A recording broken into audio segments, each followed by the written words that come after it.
3.1 million children die each year due to malnutrition. The single most important factor that leads to malnutrition is poverty. New technologies and advancements in science are helping alleviate this problem. But how do genetically modified plants improve malnutrition rates?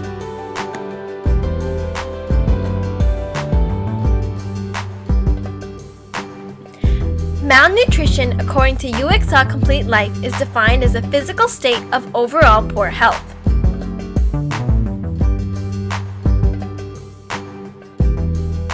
This is caused when a person's diet is inadequate and does not meet the minimum daily requirements for nutrients, proteins, fats, vitamins, and minerals, or overall calories to supply energy to the body. It can result from a lack of enough food to eat or from eating the wrong foods.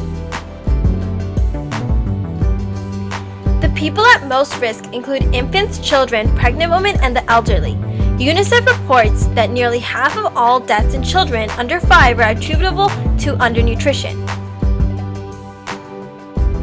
Now, what exactly are GMOs? A genetically modified organism is defined as an organism whose genes have been modified to give it certain characteristics. It can be plants, bacteria, or animals. Genetically modified plants or transgenic plants are engineered to resist disease and insects, tolerate cold or drought, or withstand application of herbicides and pesticides.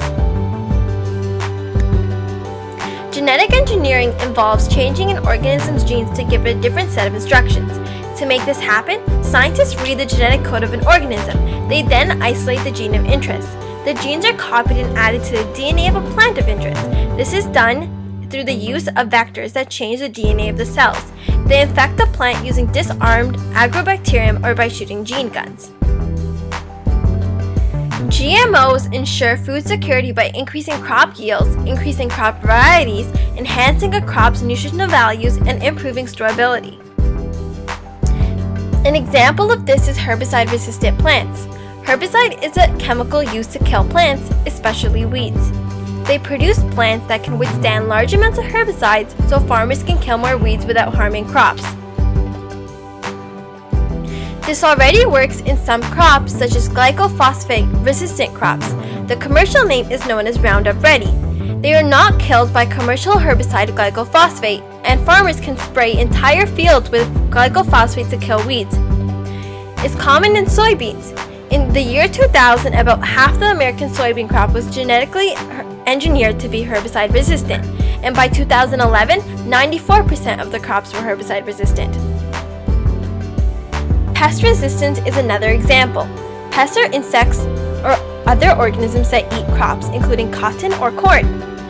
Plants are genetically altered to make insecticide, insect-killing chemical, in the leaves or other tissues, specifically called Bt, which comes from bacterium Bacillus thuringiensis. Another situation are disease-resistant plants, where crops including squash and potatoes are altered to withstand viruses, and altering a plant's stress tolerance for too much or too little water, too much or too little heat, and too much salt. Droughts and diseases result in low yields of food, which leads to high costs and poor nutrition. The most common deficiencies are iron, iodine, zinc, folic acid, and vitamin A. Others include kwashiorkor, which is caused by lack of protein but high in calories and carbs, beriberi, the lack of vitamin B1, and pellagra, the lack of niacin or vitamin B3. In contrast, better crops means higher yields, which leads to cheaper food and a better economy. People are also not spending money on healthcare and malnutrition supplements, pesticides, and herbicides. With biotechnology, scientists have created allergen-free nuts, along with corn, canola, and soybeans have been engineered to contain higher amounts of the amino acid lysine. Transgenic plants could also offer patients biopharmaceutical drugs, such as therapeutic proteins, at much lower cost than traditional methods of drug creations. Traditional supplementation programs require consistent investments. An estimated $2 to $3 million are spent annually for a country the size of Ghana. A special case is golden rice.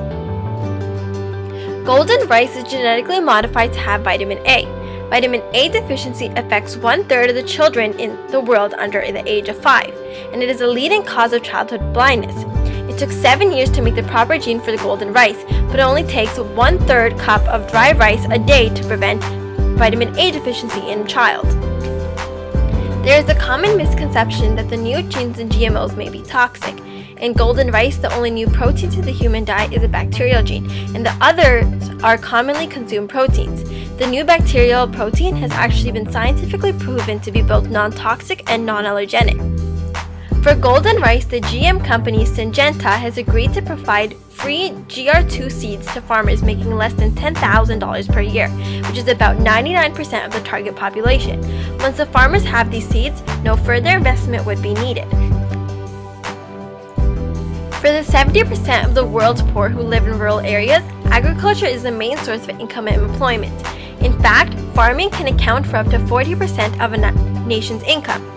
Large companies choose to invest in these new technologies because customers by default will choose a brand they know or feel they can trust, and public relations can build that trust by creating or building upon a company's reputation. The environmental impact of using genetically modified plants is lower pesticide and herbicide use in the industry. This stops the vast amount of toxins leaching into the soil and environment. However, it can also result in cross-pollination within crops. Transgenic crops can risk transferring genetically modified traits to non-transgenic plants, which results in an inbreeding of plants. This risks superweeds and herbicide and pesticide-resistant organisms to develop and occur. For example, the diamondback moth are insects that are resistant to Bt cotton. But in recent years, a lot of rules and regulations have been put in place to restrict the cross-pollination, such as increasing distance between crops. Overall, there is not much information and research to back up the effects of GM plants on the environment.